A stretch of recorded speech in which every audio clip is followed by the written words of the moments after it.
From New York City for our viewers worldwide, I'm Sonali Basak, and Bloomberg Real Yield starts right now.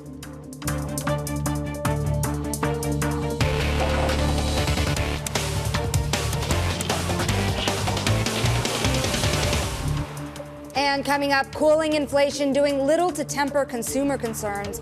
Long-term inflation expectations jumping by the most since 1993. And it's capping off a volatile week on Wall Street that saw stocks sink into correction territory, giving the Fed and Chair Powell plenty to digest for their decision next week. But we begin with the big issue. Growth concerns come to the forefront. The focus so far this year has been a reassessment of growth. And it's been a clear reassessment to the downside. People have been increasingly more worried about what's going on in the growth pictures. It's really switching more to growth worries, which we didn't have a month ago. Tariffs are bad for growth and bad for inflation, which puts the Fed in a bind. Bonds are reacting on the threat of inflation. It is a wait-and-see economy that cannot absorb much of a price hit. This wait-and-see situation, both for consumers and for corporates, it does make sense that the soft data should eventually begin to spill over to at least some weakening in the hard data. This economy is beginning to look like it needs or will, justifies a rate cut. The market is waiting to validate some of these expectations, and the expectations are frankly a little bit on the negative side. Now, the time has come, and you're seeing two things converge. Both Treasury and equity market volatility are starting to inch higher. Now, if you may remember back in 2024, you did see in the blue here, the MOVE index really take the lead here. Bond market volatility was much more stark. Equity volatility started to catch up. You're seeing both starting to rise together, and now at the highest levels really you've seen all year. A little bit of a cool down, but still relatively high and sustainably so. We're going to flip up the board here and talk about consumer sentiment as well, because we've been saying this, we've been watching for it. Long-term inflation expectations are rising here through a 32-year high. Consumer sentiment continues to decline, and here those inflation expectations we know is a component on how investors really view inflation and the direction it's going ahead. If consumers think prices are going to be high, maybe they will be. Now, consumers aren't alone concerned over a potential downturn, but others are. So take a listen to former Treasury Secretary Larry Summers, who spoke earlier this week on a 50-50 chance. I think you have to say that there's in the range of, I'd say still slightly below, a 50% chance of a recession starting this year. Joining us now, Tony Rodriguez, head of fixed income strategy at Nuveen, and Subadra Rajappa, head of U.S. rate strategy at Sachs. And Subadra, if you think about where the consumer lies right now and what they're saying about the direction of inflation and the data we saw this week that was fairly soothing to the markets relative to what we've seen, where do you think things are headed? Yeah, no, definitely the sentiment is where you're really seeing it play out in the markets, because if you look at the hard data is still relatively strong. You're looking at pretty strong labor market, and strong and sort of disinflationary trend is very much intact. We saw a softer CPI print. So the hard data is still relatively strong. It's really where, whether it be business sentiment, consumer sentiment, small business surveys, that's really where you're seeing the souring, if you will, on the economy. But again, we have to wait and see if the data bears it out. But I think it's too early to really lean towards a recession call, because the GDP growth for this year is probably going to be still around 2%. So it's a relatively strong economy. We have to yet see the impact of tariffs on the broader economy. How do you think about this dynamic, Tony, as it regards to potential rate cuts? Because you're looking at a market, WIRP on the Bloomberg terminal, Fed futures pricing in at this moment 2.6 rate cuts. Earlier this week, it was more than 3. And that whipsawing effect here, what is it telling you? Do you need the economy to really meaningfully soften at this point to see at least 2? Yeah, in our view, and we agree with Subadra, that we expect about 2% growth once we get to the end of the year and we take a look back. So it's going to be a moderation in growth over the course of the year from last year's 3%. So our call had been that we would get 2 cuts from the Fed, later in the second half of the year. The second cut might actually move into 2026, depending on how inflation plays out, because that appears to be A, sticky, and B, impacted by the tariffs. So we think the 2.7 is a bit aggressive. That has to incorporate a bit of a recession call. And while we do agree that there is weakness, we've increased our probability of a hard landing, but it has not become a base case yet. It is not our central storyline. You know, it's interesting because of that wait and see approach that you've been talking about, Subadra. You've seen a lot of investors sit on the sideline. Where do you put money to work here? How do you think about what's actually actionable at this juncture? So in the bond market, I think that yields are still quite attractive. I think 10-year yields, around 4.30 still look very, very attractive. We've heard from Treasury Secretary Basak. He and the Trump administration are very, very keen to see that 10-year yields don't go above that 4.5% level. So there's still a lot of value from a yield perspective in the bond market. So I would think that investors will look towards the bond market, especially at a time when there's weakness in equities.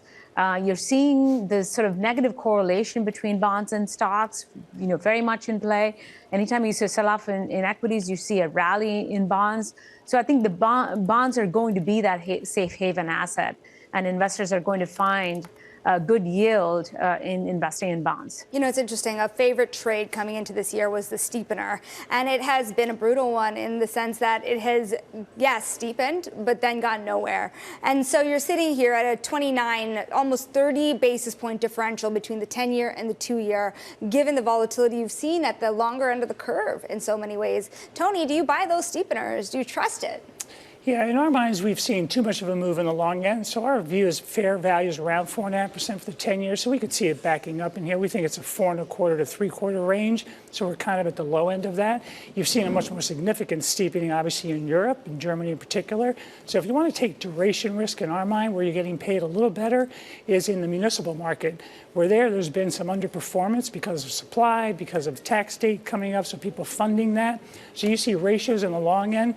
The curve in munis is more than twice as steep as in the taxable market. Now, again, our view is that duration is not going to drive returns. We do think it's going to be the income component. So we think you'll get high quality returns in the 4 to 5% area, lower quality 6 to 8. So those actually begin to look like a pretty attractive equity substitute. Well, Subadra, what do you think about the direction of travel? If you had to really have conviction on whether the 10-year ended meaningfully lower or meaningfully higher at the end of the year, where does it end? So we just updated our rate forecast. We're actually expecting 10-year yields to decline to 3.75 by year end. So we're expecting flatter yield curves.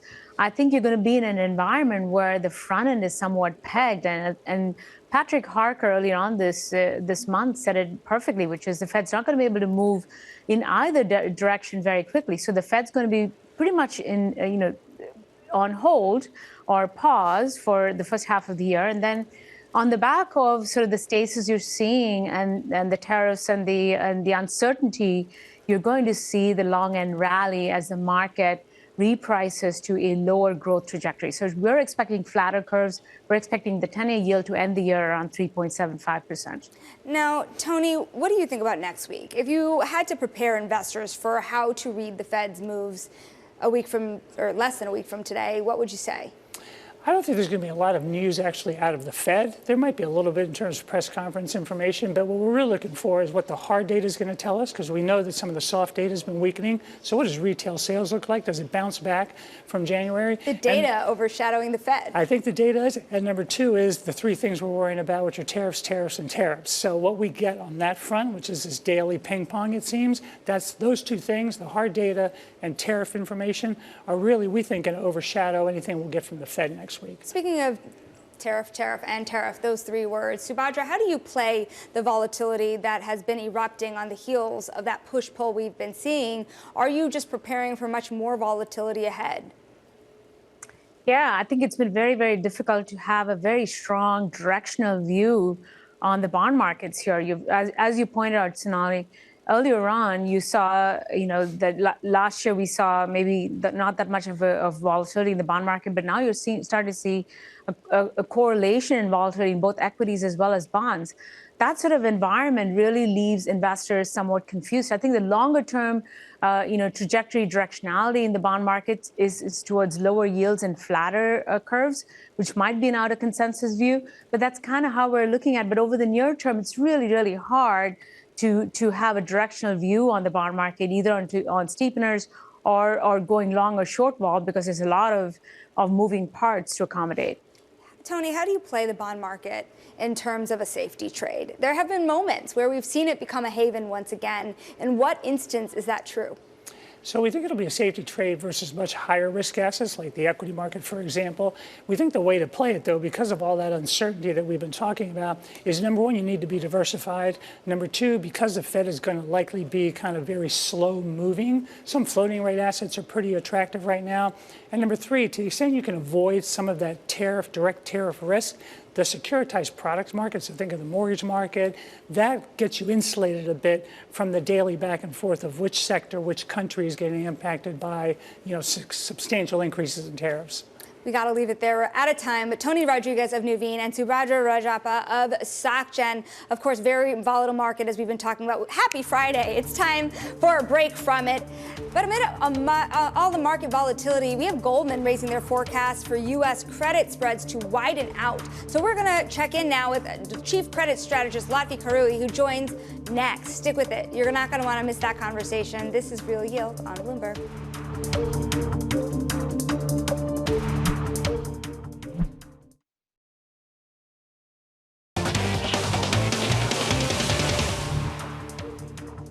I'm Sonali Basak, and this is Bloomberg Real Yield. It's time now for the auction block, where we take a look at issuance for the week. We start with U.S. Treasuries, where we had sales for the 3, 10, and 30-year.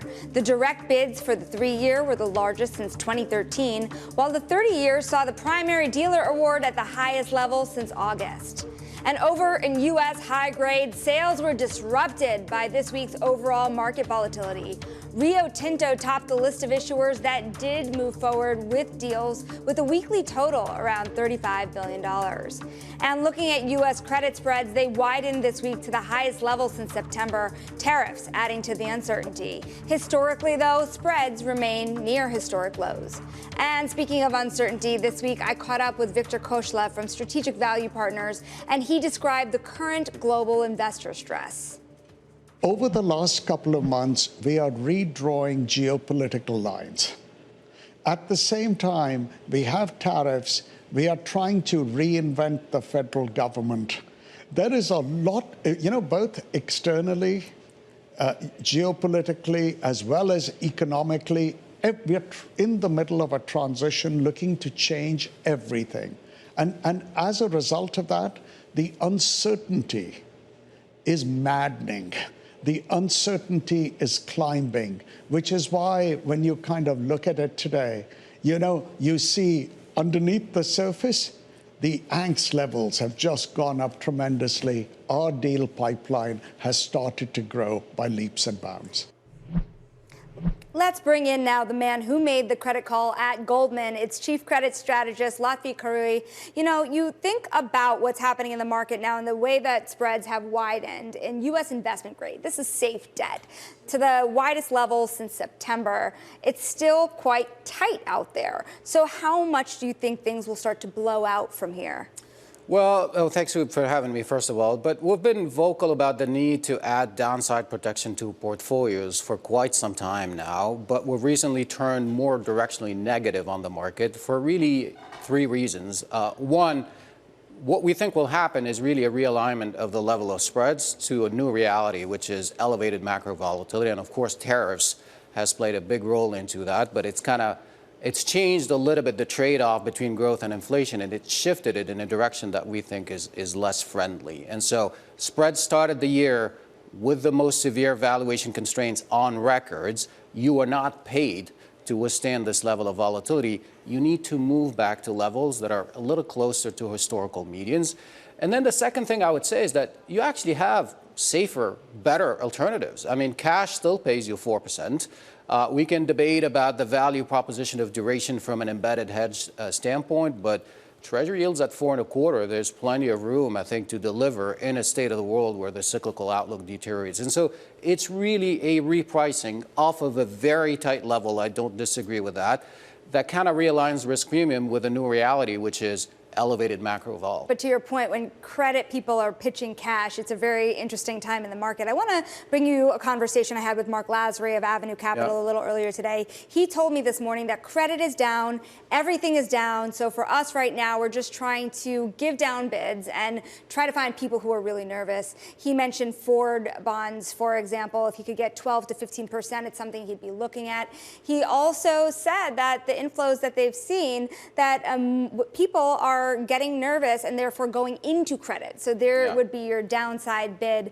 And that would actually let you know that there's going to be a bigger problem because they're getting out of credit, they're getting into equity. At the same time, there are a lot of issues with supply when you see issuers pulling out of the market here too. So would you recommend buying anywhere at this point, given that some things might have sold off with the bathwater? So directionally, we think there's a little bit of room. I wouldn't buy the dip at these levels. And you know, we were, again, very vocal about buying the dip in late July, early August. Right, this feels, this feels a little different to me, where you need to see clarity on the policy front and really hope that between now and then there isn't enough damage that was done that makes it hard to reverse. And so buying the dip, I think, is a little bit premature. What do we like? I agree with Tony. Mortgages actually look very interesting as a high-quality spread product, but mortgages have the ability to withstand a softer patch in growth. Valuation looks more interesting than investment grade, and so I would tilt, the book a little bit more towards mortgages and less towards IG. Within credit, I think the message is quite simple, which is stay up in quality. It's really quality over carry. For 3 years, it's been a carry play. Now I think you have to sacrifice on a little bit of carry and add more quality. The floor is shifting under us. I have what I think is a hard question. If you think about the mortgage market, one of the big things that are looming over the entirety of the mortgage market is the issue of Fannie and Freddie. Yeah. Do you think that materially changes the trade, the fact that there's so much uncertainty around the big agencies? I think that's a long-term question, no doubt about it. But hypothetically, if you turn Fannie and Freddie into fully privately owned institutions and kind of shift the business model a little bit to some kind of a monoline insurer where you're just underwriting mortgages and then investing in some of them, that is worth a little bit of additional credit risk in mortgage spreads, no question. How much? No one really knows, because that will depend on how much capital the agencies will have. Our best guess is that all else equal, and I would emphasize on all else equal, it's probably 5 to 10 basis points. I think the other shift that will happen is that you'll be introducing some more volatility in mortgage spreads too, because they are privately held institutions, funding costs vary over time. Some of that will be passed on to spreads. Now, if you're saying that there could be more risk in investment grade, you're not really advising to go there at this moment, then what do you make of the riskier stuff? The people who are sitting in high yield at these spreads? Yeah, I mean, triple C is probably the one bucket of the market where you're going to feel the pressure, but we had been positive on the low end of the high yield for quite some time, mainly because of the prospects of Fed cuts, and so you're given those capital structure the relief that they've been waiting for on the funding side. And then growth was good. Now you've shifted that a little bit. The Fed is in wait and see mode. There's downside risk to growth. And so, yeah, there's some vulnerability there, but, we would be underweight the triple C part of the market and wait for things to reprice a little bit. So we kind of hinted at a little earlier the supply starting to drain out of the market. What are the ripple effects to that? Assume we have more volatility the next week, 2 weeks even. The fact that you're not seeing issuers getting out the door. That would actually be a positive for secondary market. That's sort of the beauty of credit a little bit, is that supply and demand always adjust. But if you continue to see a pullback in supply, that will only bring more stability into the market. But if you look at year to date, high yield new issue volumes on a gross basis are down 15 to 20%. IG is down 2%.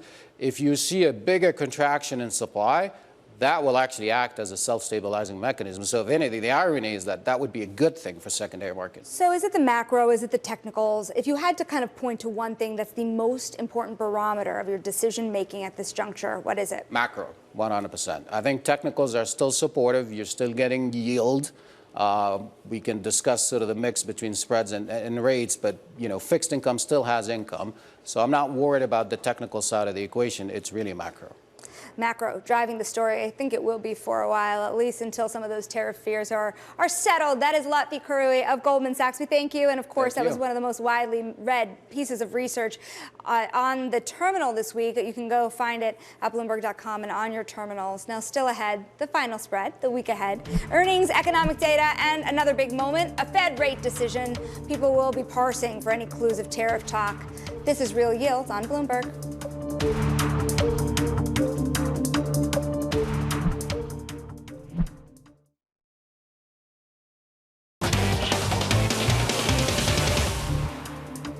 I'm Sonali, Basak, and this is Bloomberg Real Yield. It's time now for the final spread, the week ahead. Coming up Monday, we have data, U.S. retail sales, and China activity data, and the OECD Economic Outlook report. Tuesday, U.S. housing starts, and baseball's opening day, and earnings from Xiaomi. Wednesday, the Fed rate decision and Chair Powell's press conference, plus a rate decision from the Bank of Japan. Thursday, a Bank of England rate decision, U.S. jobless claims, and existing home sales. Also earnings from Nike, FedEx, and Micron. Friday, Eurozone consumer confidence and Fed speak from John Williams. For my final thought, let's look ahead to the Fed's rate decisions.